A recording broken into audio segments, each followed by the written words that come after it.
revision of what we did last time. Okay. So as you guys can see, our first unit is based on acoustics and ultrasonics. Initially we will be talking about only acoustics, which as I told you earlier, it is just a fancy term for sound, that's all. So in acoustics we will be talking about characteristics of sound waves, different types of noise and musical sound. What is musical sound? Reflection of sound waves, defects due to reflected sound. So basically here we will be talking about how someone can detect certain defects in certain materials based on using sound as a source. So as you guys might already know that if there is some fracture in a wall, visually you can see and detect it, but that fracture is visible only after it has come on the outer surface. Initially it might be somewhere inside when you were not able to see it. So in order to find out those fractures or potential fractures which might grow afterwards, you need some kind of tools which are able to see through certain materials. So that is one of the applications where this thing comes into play, defects due to reflected sound and all those things. One of the examples is also ultrasound, where you guys know that the doctors are able to see through your body. At times, if you are not having proper diet, you get kidney stones. Okay, so these kind of things are some of the applications of these things.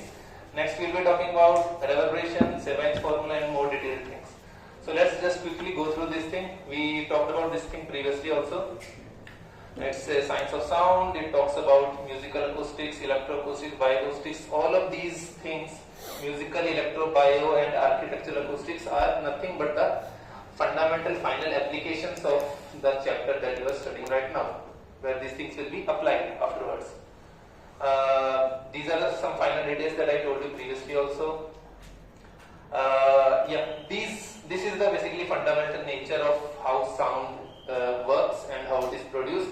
So as you guys can see here in this fancy colorful diagram, if you compare this to this one, what is the difference you guys are observing? Some fundamental difference from this picture to that picture. Can you see? Is there some difference, or am I just asking anything? This picture, there is no this kind of sine wave which is visible in this one. So generally whenever we show sine wave or something, we are generally representing something in a easier mathematical form, because if something is present, it is needed to be presented in a book. This thing is very difficult to be presented in a book, because as you guys know, books can't show videos. So hence generally what is done is, this kind of a sine wave is generally shown in books whenever someone is talking about any kind of wave. But that is effectively just done to make sure that it is easy for you to understand that thing. That is not the actual representation of how sound looks like. You guys know sound looks like this. It is just a flow of compression and reflections moving through some material. It might be air at times, it might be water, whatever material through which the sound is trying to transmit through. So this kind of waves are called, as the name suggests, longitudinal waves. Another kind of waves are transverse waves. One of that example is light, the most common example. Okay. So in transverse wave, basically the motion of particles is perpendicular to the motion of the wave, and in longitudinal wave, the motion of the particle is towards and from the direction of the propagation of wave. So let's just quickly go through these things. Previously I told you about this formula, remember? When I was talking about what are the certain factors which govern how sound will pass through some material. And when I say how a sound will pass through material, I am talking about what might be the speed of sound through that material, how easily or how resisted a sound might feel when passing through material. So all of these things, that how easy or how resistive that material is behaving towards sound, is basically fundamentally governed by this formula, which talks about velocity of the sound wave through that material, which is under root of, what was that thing? Beta upon rho.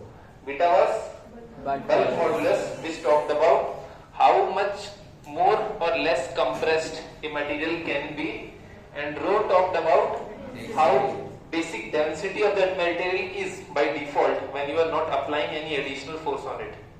So these were similar to each other as well as different from each other on the basis of the fact that density is something which is a property of the material itself, and beta is something which you can find out once you try to compress that material. Right or wrong?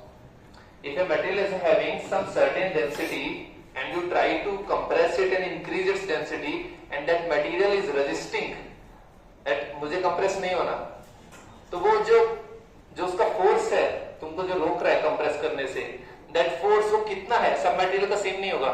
Air can be compressed to a large amount, CNG can't be compressed that much, LPG can't be compressed that much. ठीक है? So वो जो difference है between air and CNG और LPG, वो difference basically beta का difference है, because of the bulk modulus which is effectively telling you कि वो material कितनी ज्यादा या कम compress हो सकती है. ठीक है? तो यहाँ तक clear था, I believe. We talked up to this point, I believe, last time, and due to this formula we see these different velocities of sound through different materials. That is what we were talking about. Moving ahead, we also talked about these three classifications: audible sound. Next one is infrasound. Basically, infrasound is previous to this one. Before audible comes the infrasound. After audible comes the ultrasound. And by before and after I mean in terms of frequency. Lower frequency means infra, higher frequency means ultra. And if it is audible frequency, then that's regular our sonic waves that is. So this is the audible range. Next, I believe, these were the things that we talked about little bit, not much, but this time I will be explaining these things in detail. Characteristics of musical sound: pitch, timbre and loudness. We talked about these things in little bit detail when I told you that these things are related to frequency, amplitude and at times the material type. But those are the things which can be measured by instruments. These terms, pitch, timbre and loudness, these are the terms which are used when someone is perceiving that sound.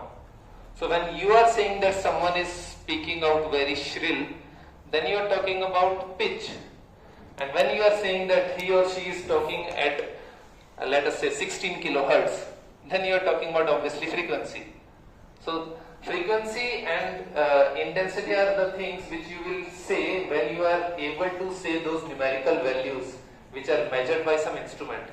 These are the terms which you will say when you are talking about how you are perceiving something. I believe up to this it is clear, right?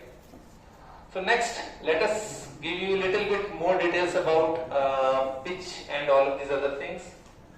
So if the audio is present, then we might be able to listen.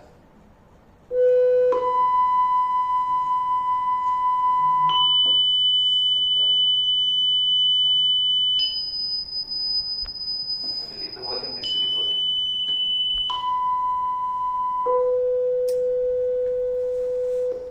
So these are basically 4 different pitches that you guys were just subjected to forcefully. But now you guys understand basically what pitch means. So what you heard, the difference in those tones was the pitch, and what this guy who generated this audio file put in as parameters on this is Audacity software. The guy who put these values, those were the frequencies. So just by listening to these things, you guys can only tell that this one is high or low, but you can't tell about that what exactly that thing is. So when you will be able to say that thing precisely is when you will be talking about frequency. Right now, what you heard was pitch. So that's the difference in pitch. Next thing is timbre. So as I told you, it is subjective sensation. Timbre is the distinguishing characteristic that differentiates one sound. Let's just go through this thing. So it talks about presence of overtones or harmonics.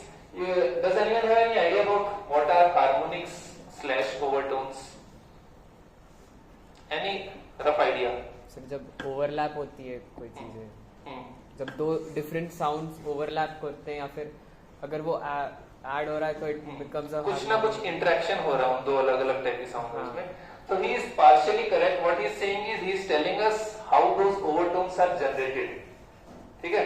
That is effectively what's happening. Whenever some sound is generated by some instrument, let us say, whatever that instrument might be. For example, I am doing this. So this sound that you are listening to, this knocking sound, is not the only frequency which is being generated.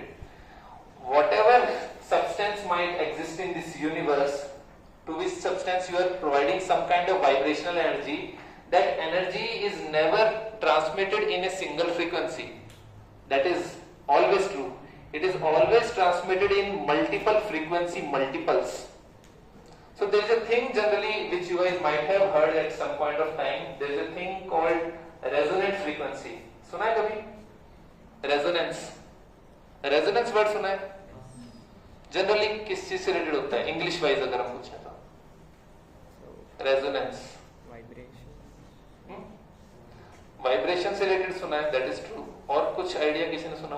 Resonance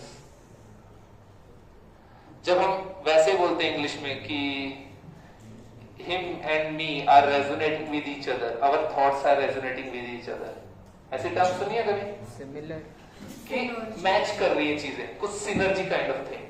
ये होता है English wise resonance. Physics में भी it is kind of the same thing only. कोई material है, for example, ठीक है, अब let us take example of Michael Jackson. Michael Jackson है, उसको तुम कोई ससुराल गेंदा फूल टाइप का गाना चला दोगे, वो नहीं नाच पाएगा ना. लॉजिकल है ना, नहीं नाच पाएगा. बिकॉज क्या, उसकी जो रेजोनेंट फ्रीक्वेंसी है डांस करने की, that is fast paced beat songs. उसको तुमको रिमिक्स दे दोगे, वो नाचेगा. So that is what resonance is. हर एक मटेरियल का एक रेजोनेंट फ्रीक्वेंसी होती है. दैट मींस एक ऐसी फ्रीक्वेंसी पे जिसपे वो मटेरियल कंफर्टेबल है टू वाइब्रेट. तुम उसको कोई भी रैंडम फ्रीक्वेंसी अगर प्रोवाइड करते हो तो वो रैंडम फ्रीक्वेंसी डाई आउट कर जाती है जनरली बहुत जल्दी. बट उस फ्रीक्वेंसी का वो मल्टीपल जो उसकी रेजोनेंट फ्रीक्वेंसी से मैच करता हो वो रिमेन करता है काफी टाइम तक. क्यों? क्योंकि उस पर वो कंफर्टेबल है. फॉर एग्जाम्पल, मैं तुम्हें 5 सब्जेक्ट अगर पढ़ाता हूं, उनमें से तुम्हें एक सब्जेक्ट पसंद है तो बाकी 4 सब्जेक्ट तुम शाम तक भी भूल जाओगे. जो तुम्हें पसंद है वो तुम्हें हफ्ते तक याद रहेगा. That is your resonance with that subject. So ऐसे ही हर एक मटेरियल का अलग अलग होता है, हर एक शेप का भी अलग अलग होता है. एक रेजोनेंट फ्रीक्वेंसी होती है, अगर उसके साथ मैचिंग फ्रीक्वेंसी बनेगी तो उसके जो मल्टीपल्स बनते हैं उस रेजोनेंट फ्रीक्वेंसी के, अगर वो रेजोनेंट फ्रीक्वेंसी f है तो f, 2f, 3f, 4f, 5f जो है वो सब भी उसके स्वीट स्पॉट्स होंगे जिन पे वो वाइब्रेट कर सकता है. सो that is what these harmonics mean, these overtones mean. They mean कि एक पर्टिकुलर फ्रीक्वेंसी जो कि उस पर्टिकुलर मटेरियल पे सूट कर रही है वो और उसके मल्टीपल्स जो हैं वो ही वो फ्रीक्वेंसीज है जो कि वो चीज जनरेट करेगी. और क्योंकि वो हर एक मटेरियल के अलग अलग होते हैं, इसी की वजह से जो टेम्बर है वो हर मटेरियल का अलग अलग होता है. तो तुम अगर सेम फ्रीक्वेंसी भी किसी मटेरियल को प्रोवाइड कर रहे हो, तो जैसे मैंने इसमें मान लो मैंने एफ फ्रीक्वेंसी प्रोवाइड करी और बगल में गिटार है उस पर मैं एफ फ्रीक्वेंसी प्रोवाइड कर रहा हूं सेम टू सेम, बट दोनों की तुम्हें आवाज अलग अलग सुनाई देगी. रीजन इज दिस ओवरटोन्स, जिसकी वजह से इन दोनों की साउंड की क्वालिटी में इफेक्टिवली फर्क रहता है. तो अगर एग्जाम पॉइंट ऑफ व्यू से बात करें, तुम्हें कोई पूछेगा टेम्बर कैसे समझाना है, तो you will be talking about overtones and A so called term quality of sound. क्योंकि जब कुछ और नहीं समझा सकते तो क्वालिटी बोल दो, ठीक है ना. लॉजिकल थिंग है बेसिकली. क्यों क्वालिटी इसलिए बोल रहे हैं? बिकॉज मटेरियल ही अलग अलग है, उसमें और ज्यादा एक्सप्लेनेशन तुम दे ही नहीं सकते हो. तो अब इसका तुम्हें समझ में आ जाए वैसा मीनिंग किस तरह समझ में आएगा वो इस वीडियो से आएगा तुम्हें समझ में. देखते हैं. Another word for timbre is tone. Timbre is the distinguishing characteristic that differentiates one sound from another, despite the fact that they might be playing the same frequency with the same amplitude. When we're describing a sound's timbre, we use words like sharp, round, reedy, brassy, or bright to describe them. Let's correlate timbre to flavor. Think of apples. They're a type of fruit that has a typical shape, color, and flavor, but inside the category of apples, there's a huge amount of variation. Some apples are very sweet, while others are more sour. Some are red, while others are green. They're all still apples, but each one with a distinct characteristic. Red Delicious is different from Macintosh, is different from Gala, is different from Honeycrisp. Even when describing one type, there might be variations from apple to apple. Same thing goes for sound sources. One category of timbre we use quite often is strings. Inside of the string family, we have violins, violas, cellos, and double basses. They have similar timbres and tones in some ways, but each one is distinct. When comparing two different violins, one might have a very bright sound while the other is more muted and dark. Even when playing one violin, we can produce different timbres by bowing a different way. Okay, so I believe now this thing makes more sense, specifically to those of you जिनको थोड़ा बहुत music का idea है. So because all of those violins were having different sizes and width of those strings, even if you try to play the same note, different violin will generate different kind of sound. और वो तुम्हें साफ साफ सुनने में पता चल जाता है. That's what timbre is. ठीक है? आगे बढ़े? Clear है? पक्का? जाग जाओ. ठीक है? Next is loudness. We also talked about this one last time. ठीक है? We came to a formula, but अभी हम थोड़ा और डिटेल में बात कर लेते हैं. So loudness was again, as I told you previously, it is what you perceive from the intensity of sound that exists. So this is the quantity that exists. This is what you perceive. Just like frequency exists, pitch you perceive. So intensity we measure in this unit watts per meter square. And we came to this formula which was the threshold of human hearing. Remember? Example दिया था मैंने इसमें. When you are trying to tell something to someone who's beside you very quietly and he or she is not able to listen to you, ठीक है, जिसकी वजह से उसके एग्जाम में और नंबर नहीं आ पाए थे. So this was the thing. तुम्हें इस थ्रेशोल्ड से ऊपर बोलना पड़ेगा तभी वो चीटिंग कर पाएगा. ठीक है? So this is the threshold of human hearing.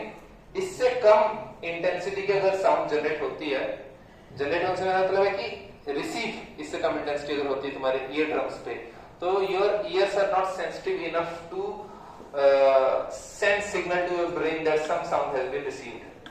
So this is the threshold. Any value higher than this one, your ears will be able to detect.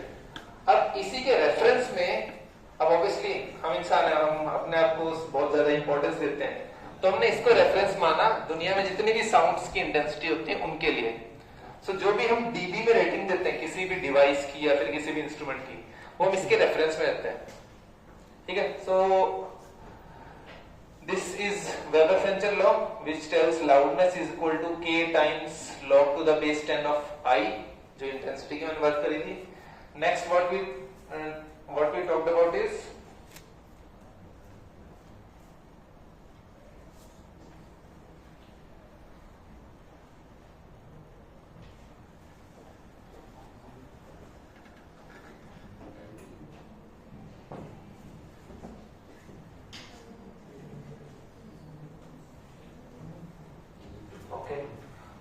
strangely it doesn't want to go back, तो आगे बढ़ते हैं.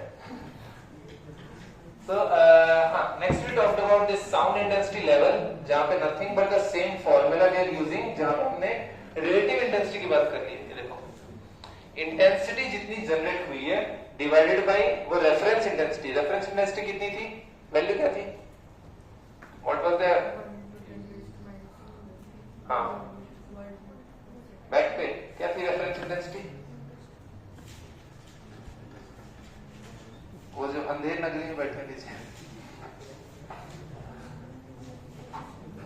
चाह रही हो. ठीक है? तो जो रेफरेंस इंटेंसिटी थी that was 10 raised to power minus 12 watt per meter square. That means उससे कम अगर तुम बोलोगे तो मुझे सुनाई नहीं देगा. जैसे अभी तुम बोल रहे हो मुझे सुनाई दे रहा है, तो तुम उससे तेज बोल रहे हो. समझ रहे हो? ठीक है? So that was the threshold of human hearing. उससे कम आवाज हम डिटेक्ट नहीं कर सकते. तो उसके रेफरेंस में तुम जो भी वैल्यूज निकाल के लेके आते हो उनका आंसर डेसिबल में आता है. डेसिबल में क्यों आ रहा है? क्योंकि तुम जो रेफरेंस ले रहे हो वो ले रहे हो तुम लोग with respect to log to the base 10. Correct? Decibel जो है वो एक लॉगरिथमिक यूनिट होती है, मैं तो बता ही दिया था. और क्योंकि वो डेसी है दैट मींस बेस 10 वाली यूनिट है. सो जब भी तुम्हें कोई भी न्यूमेरिकल सॉल्व करना हो, जहां पे तुम्हें किसी भी चीज की इंटेंसिटी लेवल निकालनी हो या फिर लाउडनेस निकालनी हो सो कॉल्ड, तो तुम ये फॉर्मूला यूज करोगे SIL वाला। अगर इक्वल होगा तो ऑब्वियसली 0 dB। 0 dB कौन सी हुई? वो हमारे थ्रेशोल्ड की बात हो गई, क्योंकि हमने रेफरेंस से रेफरेंस को भी डिवाइड कर दिया। ठीक है, क्लियर है यहां तक? This formula is clear I believe. Okay, so आगे बढ़ते हैं। अब आती है बात साउंड रिफ्लेक्शंस की। So sound waves, as you guys know, like any other waves, they reflect. They reflect from different surfaces based on what kind of surface that is, what kind of material exists on that surface. That makes sure that sounds are reflecting in different manner in different places. For example, in this classroom, you guys might be able to discern there is some kind of reflection this is happening. क्योंकि first of all speaker बहुत तेज बोलता है, दूसरी बात मैं भी बहुत तेज बोलता हूँ, और तीसरी बात क्लास में जो वॉल है वो एकदम फ्लैट वॉल है, तो वहां पे रिफ्लेक्शन बहुत इजीली होते हैं। ठीक है, बट ये रिफ्लेक्शन जो है इनकी भी दो कैटेगरी बन के आती है, दीज आर एको एंड रेवर्बरेशन। ठीक है, इसके बारे में मैंने इनिशियली जब तुम में से कुछ 5 या 6 बच्चे आए थे तो मैंने थोड़ा सा एक्सप्लेन किया था, but I will tell you again in detail today. So when we are talking about these echo and reverberation, these are good as well as bad depending on the use case scenario. ठीक है, so for example कहीं पे lectures की बात हो रही है, कहीं पे किसी हॉल में सिर्फ लेक्चर दिए जाएंगे लोगों को, जैसे तुम्हें मैं लेक्चर दे रहा हूँ, उन हॉल्स में you want almost zero echo और zero reverberation, यानी कि तुम्हें साउंड का रिफ्लेक्शन नहीं चाहिए, तुम्हें चाहिए कि उसकी प्योर जो ओरिजिनल साउंड है सिर्फ तुम वही रिसीव करो, बिकॉज कोई भी रिफ्लेक्शन जो हो रहा होगा वो उसको डिसर्नेबल नहीं बनाएगा, वो तुम्हें पता करना मुश्किल होगा कि उसे एग्जैक्ट वर्ड्स क्या है जो सामने बोल रहा है। अब हम लेते हैं दूसरा सिनेरियो जहां पे ये चीज अच्छी हो सकती है। कोई म्यूजिक कॉन्सर्ट्स हैं, ठीक है, ओपेरा वगैरह हो गया, तुम्हारे कोई फेवरेट सिंगर का कॉन्सर्ट हो गया, वहां पे एट टाइम्स रेवर्बरेशंस और echo are very good to increase the quality of sound. तुम्हारे पास जो इंस्ट्रूमेंट्स हैं, उन इंस्ट्रूमेंट्स की साउंड जब बार बार रिफ्लेक्ट होकर आती है, इट फील्स गुड बिकॉज वो साउंड सडनली डाई आउट नहीं करती, it takes time to die out. होता है ना ये जो आजकल नए नए गाने आ रहे हैं उनमें क्या होता है, सिंगर को अच्छे से गाना नहीं आ रहा तो ऑटो ट्यून, एको इंट्रोड्यूस कर दो, ऑटो ट्यून तो करते हैं, एको डाल देते हैं तो आवाज गूंजती है, आवाज गूंजती है, बेकार सा सिंगर है फिर भी चलो ठीक है, ओके कोई बात नहीं, अच्छा लग रहा है। So these are some of the tricks they use to increase the quality of sound whenever it comes to music. But when we are talking about lectures, तो उल्टा हो जाता है. These things are bad. So based on the use case scenario, echo and reverberation might be good or might be bad. अब being an engineer, तुम्हारे लिए चीज किस काम की और तुम इससे क्या यूज कर सकते हो? At times तुम्हें कोई पर्टिकुलर लोकेशन या पर्टिकुलर डिवाइसेस डिजाइन करने पड़ सकते हैं जो इन चीजों को कैंसिल आउट करें या फिर उस लेवल पे लेके आ जाए जिस लेवल पे उस पर्टिकुलर कस्टमर को रिक्वायर्ड है। ठीक है, वो तुम तब कर सकते हो जब तुम्हें पता हो कि एग्जैक्टली कितनी एको या फिर कितनी रेवर्बरेशन प्रोड्यूस हो रही है, तभी तुम उसके बाद छेड़खानी कर पाओगे ना। Once you are able to know the exact quantity of some material, only then you will be able to change that quantity according to your choice. So उनको एग्जैक्ट पता कैसे करेंगे उसकी बात करते हैं अभी हम आगे। So first you guys should know what is echo, तभी तुम पता करोगे कि वो उसकी वैल्यू कितनी है। So echo पता करने के लिए एक सिंपल सा रूल है, देखो, the sensation of sound persists for about 100 millisecond after the source has stopped producing the sound. This term is very important. After the source has stopped producing the sound. ठीक है, that means एक sound generate होके बंद हो गई, उसके बाद जो रिफ्लेक्टेड साउंड है उसको तुम तक पहुंचने में कितना टाइम इंटरवल लगा है, that is what echo means। और वो इंटरवल अगर 100 मिलीसेकंड या उससे ज्यादा हो, 100 और more, this is the lower limit. ठीक है, सो इट इज सिमिलर, जैसे अगर हम विजुअली अगर हम बात करते हैं तो ओके, इस साइड से मेरा कोई बता सकता है कि हमारे जो मोबाइल फोन है इनका स्क्रीन जो है वो कितने फ्रेम्स पर सेकंड पे चलता है? आई बिलीव तुम्हारी जनरेशन फोन खरीदते टाइम ये सब कुछ बहुत देखती है, कितने FPS का है, ये वाला processor and all those things. You guys know this things ना? कुछ रफ आइडिया?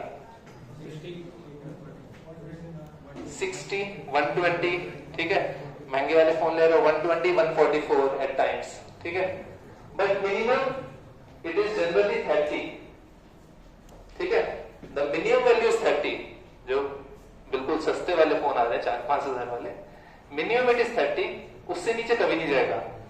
रीजन क्या है वो 30 वाली चूज करने के पीछे, ठीक है, या फिर अगर at times if you have seen, अगर तुमने कभी कोई भी मूवी की फाइल या फिर यूट्यूब की फाइल जो भी कभी डाउनलोड करी होगी, उसकी अगर तुमने प्रॉपर्टीज देखी होगी, उसमें फ्रेम्स पर सेकंड जो गिवन होते हैं दैट इज गिवन एज 24। किसने देखा कभी, ऑब्जर्व किया? जो वीडियोस होती हैं MP4 वीडियोस, उनमें 24 FPS लिखा होता है। वो 24 क्यों आया, कहां से आया? रीजन इज 24 या फिर उससे हायर फ्रेम्स पर सेकंड अगर होगा, that means the time interval between two frames is less, correct? FPS क्या चीज है? FPS बेसिकली फ्रीक्वेंसी है ना। कोई चीज 30 FPS अगर, इसका मतलब क्या हुआ, एक सेकंड में 30 पिक्सल,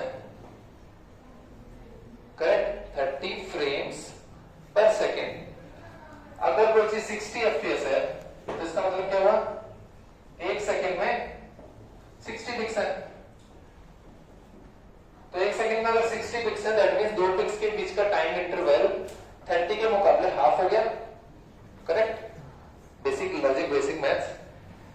तो ये जो टाइम इंटरवल है, जो मैंने तो बताया कि 24 या फिर 30 का जो है मिनिमम रखते हैं, उतना या उससे ज्यादा का FPS यूज करते हैं। Reason is human eye is not able to discern between two different images when those images are coming consecutively at a shorter time interval. जो भी 30 FPS का टाइम इंटरवल होता है दो पिक्स के बीच का, कितना टाइम इंटरवल कहलाएगा 30 FPS पे? बता सकता है फटाफट कैलकुलेशन? एक सेकंड में 30 पिक्स आ रही है तो कितना टाइम इंटरवल होगा? 5 मिलीसेकंड, 3 मिलीसेकंड। 1/30, 1/30 हुआ ना time interval, 1/30 of A second. दो पिक्स के बीच का टाइम गैप कितना हुआ? एक सेकंड का 30th part, correct? So basically this value, what this value means is कि तुम्हारी आंखें दो पिक्स के बीच में डिफरेंस नहीं कर पाएगी when the time interval is this small. तब वो तुम्हें स्लाइड शो नहीं दिखेगा, तुम्हें वीडियो दिखेगी। अगर उनके बीच का टाइम इंटरवल ज्यादा होता है तो तुम्हें ऐसा दिखता है, एक पिक आई फिर दूसरी पिक आई, but when they are coming at such fast rate तुम डिफरेंशिएट नहीं कर पाते। And the same thing happens here also. Echo में क्या हो रहा है, 100 मिलीसेकंड या उससे बड़ा का टाइम होगा तो just like a slide show तुम्हें ओरिजिनल साउंड और रिफ्लेक्टेड साउंड में डिफरेंस पता चलेगा कि वो एक अलग साउंड है। अगर वो टाइम इंटरवल कम हो जाता है 100 मिलीसेकंड से, तो तुम्हें उनमें ओवरलैप फील होगा, तुम डिफरेंशिएट नहीं कर पाओगे ओरिजिनल और रिफ्लेक्टेड साउंड में।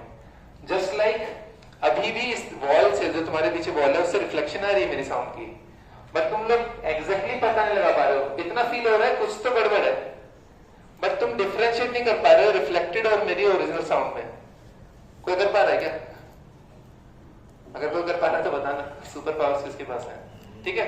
सो you are not able to differentiate. क्यों नहीं कर पा रहे हो? रीजन इज उस बॉल का मुझसे डिस्टेंस इतना कम है कि साउंड की स्पीड पे अगर वो ट्रेवल करती है, साउंड की साउंड की स्पीड पे ही करती है 344 मीटर पर सेकेंड थ्रू एयर, तो जो वॉइस मेरे पास से तुम्हारे कान तक जा रही है और जो पीछे आके रिफ्लेक्ट होकर तुम्हारे कान में आ रही है, उन दोनों में जो टाइम इंटरवल है वो इससे कम है, 100 मिलीसेकंड से कम है, इसलिए तुम्हें इको नहीं सुनाई दे रही अभी।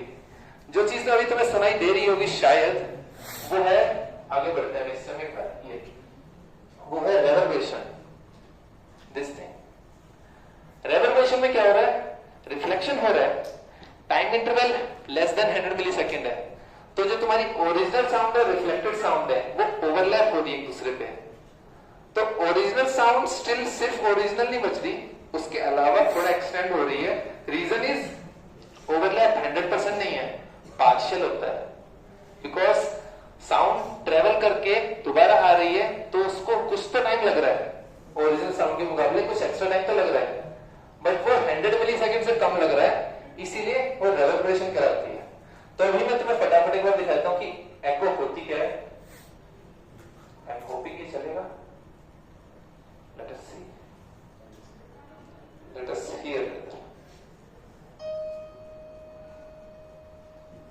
सो दिस इज ओरिजिनल साउंड। अभी ये भाई साहब जाके यहाँ पे एको डिले ऑन कर देंगे। सो this is the time window जिसमें देखने का गैप दिया।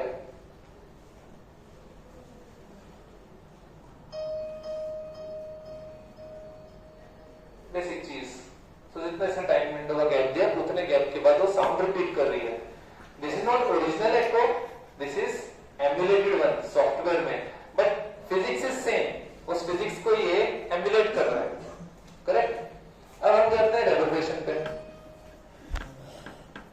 सो रेवर्बरेशन में क्या हो रहा है, जैसा मैंने बोला रिपल स्टेप बिफोर 100 मिलीसेकेंड्स। एक इसका एग्जांपल सुन के देखते हैं। ये original sound,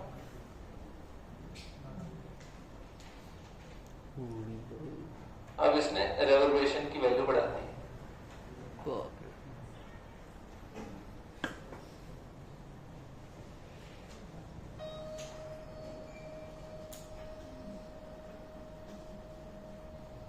So those oscillations are still present, but they are so close to each other that they are overlapping.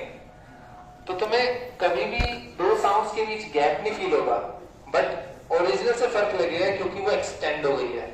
So it's kind of like a tailing effect, ठीक है। सो इसको तुम्हें अगर याद रखना, you can just remember it like some kind of a meteorite जिसकी tail पीछे रहती है, तुम्हें उसका वाइट इफेक्ट दिखता रहता है, ग्रेजुअली डाइज आउट, ठीक है। आगे चले। अब आती है इंपॉर्टेंट चीज। एज एन इंजीनियर, वो सब तो तुमने देख लिया, एज एन इंजीनियर तुम उसका कर क्या सकते हो, that is the important thing ना। सो जो तुम कर सकते हो तुम करोगे यहां से, इसकी वजह से। इंटेंसिटी वाला फॉर्मूला जो था, वो इंटेंसिटी वाला फॉर्मूला बताता था कि एज ह्यूमंस हम कितनी लाउडनेस परसीव कर रहे हैं, ठीक है। उस फॉर्मूले को यूज करेंगे हम combined with reverberation time. Reverberation time क्या है? It is the time taken by that sound to die out from its original value up to when it becomes 60 dB less from the original value. That is what reverberation time is. इसकी I think पीछे definition भी थी, एक बार मैं दिखाता हूँ। कहाँ गया? ना आगे ही, okay. See, original value अपनी 10⁻⁻⁶ times हो जानी चाहिए। अगर ओरिजिनली कुछ इंटेंसिटी है, वो इंटेंसिटी डिक्रीज हो जानी चाहिए इतने टाइम्स। उस टाइम विंडो को रेवर्बरेशन टाइम बोलते हैं, ठीक है। क्लियर है? यस और नो? तुम्हारी कोई भी ओरिजिनल, जैसे कि मैं बोल रहा हूं, मेरी जो भी ओरिजिनल साउंड है वो डाई आउट करके अपनी इतनी वैल्यू बन जाए, 10⁻⁻⁶ टाइम्स हो जाए उसकी इंटेंसिटी। उस दौरान जितना टाइम कंज्यूम होगा, वो जो टाइम है दैट इज रेवर्बरेशन टाइम, ठीक है। क्लियर? अब ये रेवर्बरेशन टाइम को हम यूज कैसे करेंगे आगे, अभी हम उसकी बात करेंगे, ठीक है। तो रेवर्बरेशन टाइम कैसे निकाला? Final intensity divided by initial intensity कितनी थी? इनिशियल को हम आई मान के चलेंगे, फाइनल इंटेंसिटी आई से 10⁻⁻⁶ टाइम्स कम हो जाएगी, तो आंसर इतना निकल के आएगा। और इस दौरान बेसिकली अगर 10⁻⁻⁶ को अगर हम डीबी में कन्वर्ट करते हैं डेसिबल्स में, तो वो 60 डेसिबल निकल के आता है। तो इससे हमारी डेफिनेशन क्या बनी? The reverberation time is the period of time in seconds which is required for sound energy to diminish by 60 dB after the sound is stopped. After the sound is stopped बोला है, क्यों? क्योंकि तुम्हें ये भी तो पता चलना चाहिए कि ओरिजिनल साउंड अब खत्म हो गई, तभी तुम मेजर करोगे ना कितनी डिक्रीज हुई। अगर ओरिजिनल चलती रही तो तुम कैसे मेजर कर पाओगे रेवर्बरेशन साउंड को? तो ओरिजिनल साउंड जब खत्म हो रही है तब ओरिजिनल साउंड की वैल्यू को मेजर करो एंड पे, एंड जब वो अपनी 60 dB लॉस कर दे, इनिशियली मान लो 100 dB थी साउंड, वो 40 dB जब पहुंच जाएगी, तो उन दोनों के बीच में इतना टाइम लगा, दैट इज द रेवर्बरेशन टाइम, ठीक है। ये चीज ध्यान देना, डिमिनिश बाय 60 dB है, 60 नहीं पहुंच रही, 60 dB का लॉस हो रहा है, यानी 40 पहुंच रही है। क्लियर हुआ? यहां कंफ्यूजन हो जाता है टाइम्स। इतने का डिक्रीज होना चाहिए, 60 dB का डिक्रीज होना चाहिए, यानी कि अगर 100 dB ओरिजिनल वैल्यू है, तो जब वो 40 dB हो जाएगी, तो जितना टाइम लगा वो रेवर्बरेशन टाइम है। क्लियर है? यस और नो? ओके। तो हम आते हैं साउंड एब्जॉर्प्शन पे, जिसके ऊपर तुम लोगों ने एक एक्सपेरिमेंट आई थिंक तीनों बैचेस ने वो कर लिया है, ये कोई बैच बचा है साउंड एब्जॉर्प्शन वाला एक्सपेरिमेंट? All 3 batches tried? कौन बचा है? कोई तो बचा होगा, सबने किया है? ठीक है, तो इसको तो फिर तो समझाना और आसान हो जाएगा। तो साउंड एब्जॉर्प्शन में हम क्या बात करते हैं, डिफरेंट मटेरियल्स अलग अलग तरीके से साउंड एब्जॉर्ब करती हैं, ठीक है। बहुत कॉमन सेंस की बात है कि कोई भी मटेरियल जो हार्ड होगी या स्मूथ सरफेस होगा, that will be a better reflector of sound, ठीक है। कोई भी मटेरियल जो स्टिफ होगी, that will be a better reflector of sound. और जितने भी सॉफ्ट मटेरियल्स होती हैं वो generally they act as a cushion to sound, तो वो एब्जॉर्ब कर लेती है ज्यादा साउंड को, ठीक है। तो यहाँ पे हम 3 चीजों की बात करेंगे, साउंड इंसिडेंट ऑन सरफेस और medium splits into 3 parts, reflection, absorption and transmission. 3 he part हो सकते हैं।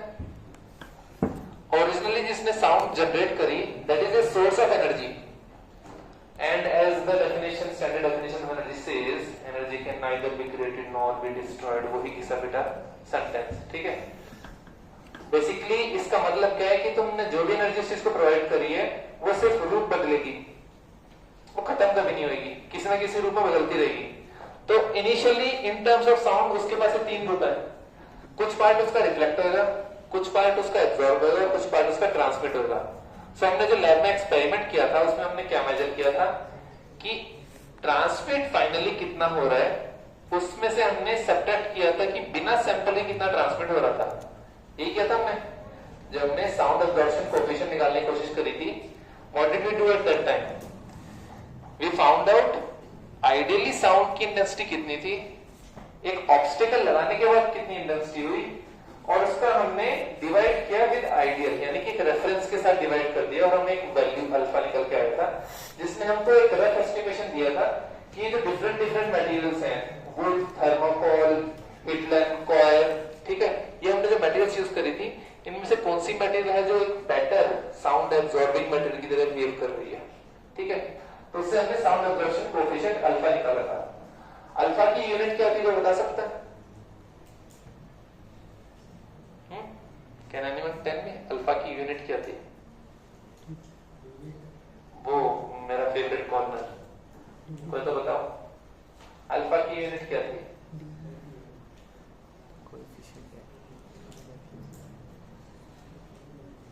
बोलो बोलो, तुम्हें तो पता है, बोलो। नहीं थी एग्जैक्टली, अल्फा की यूनिट थी, नहीं बताओगे जैसे? Alpha is a unitless thing. Numerator में क्या है? Sound intensity. डिनोमिनेटर में क्या है? Sound intensity. कैंसिल आउट हो गए। It's nothing but A ratio. Ratio की कोई यूनिट नहीं होती, करेक्ट, ठीक है। ऊपर भी सेव है, नीचे भी सेव है, सेव कट गए, खत्म कहानी, ठीक है। सो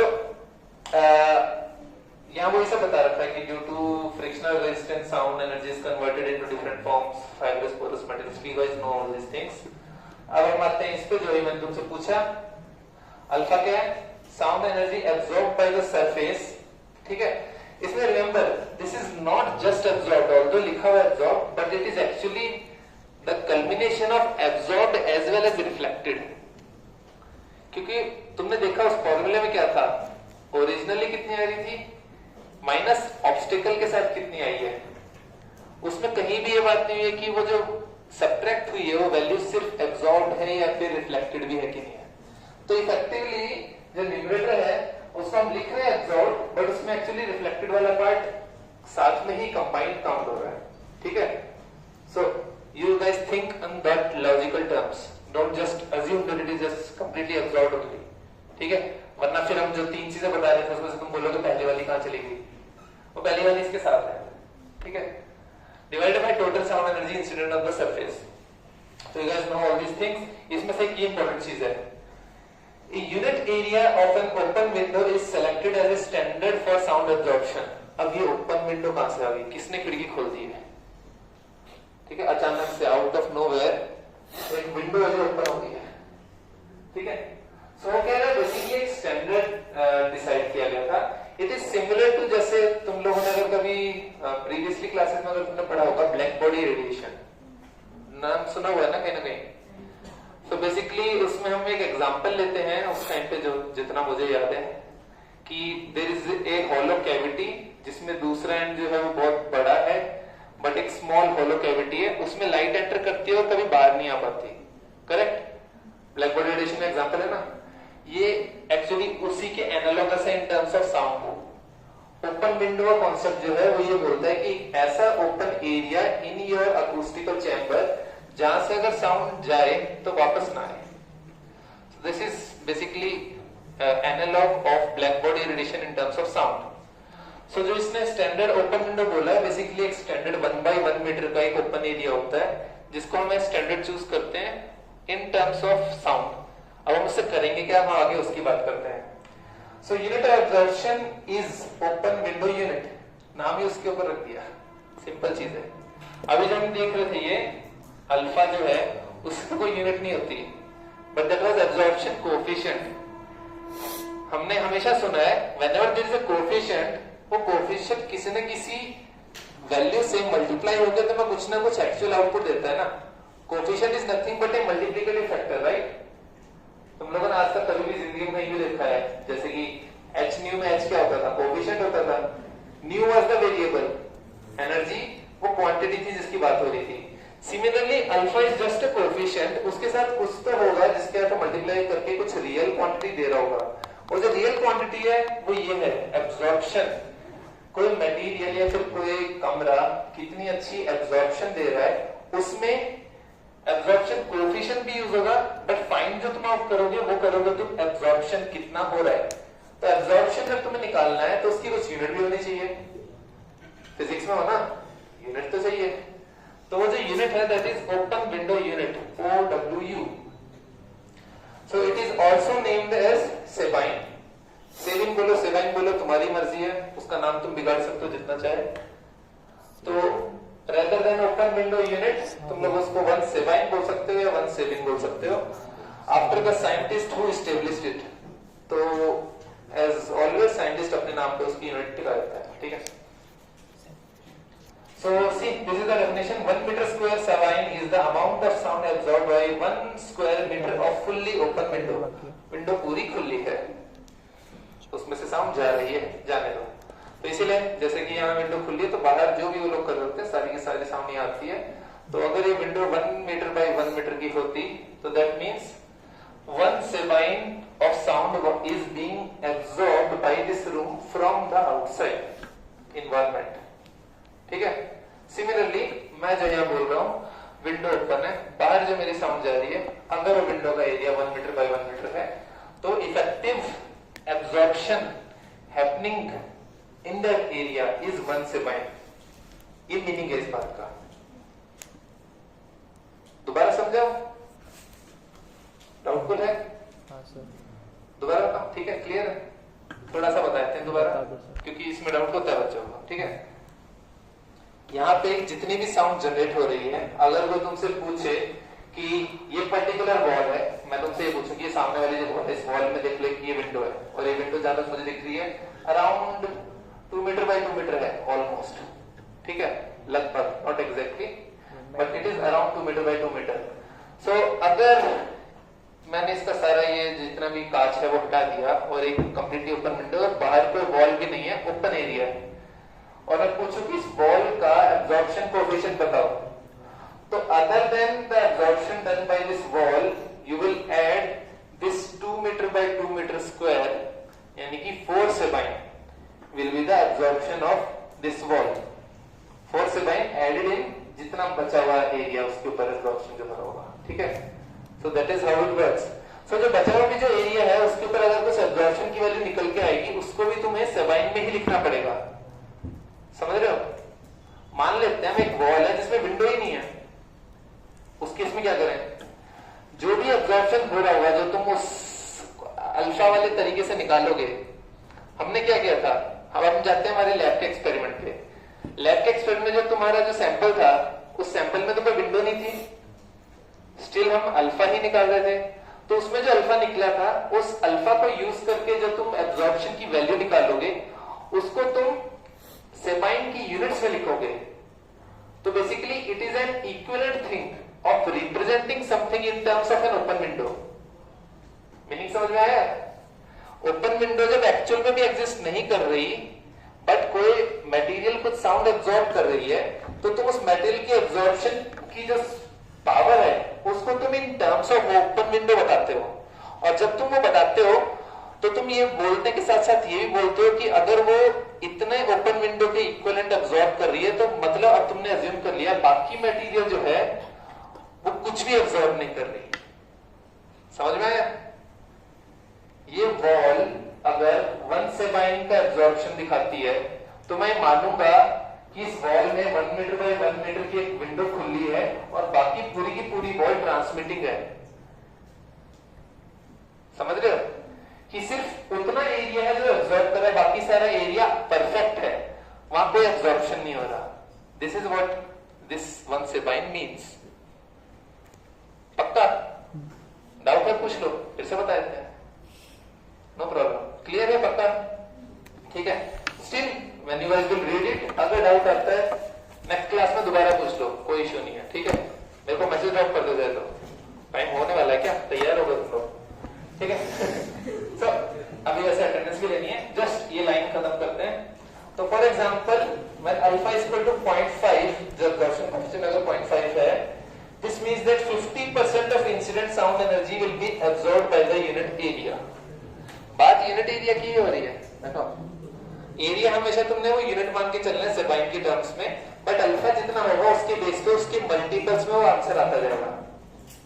अगर अल्फा 1 होता है मतलब 100% sound is being absorbed, correct?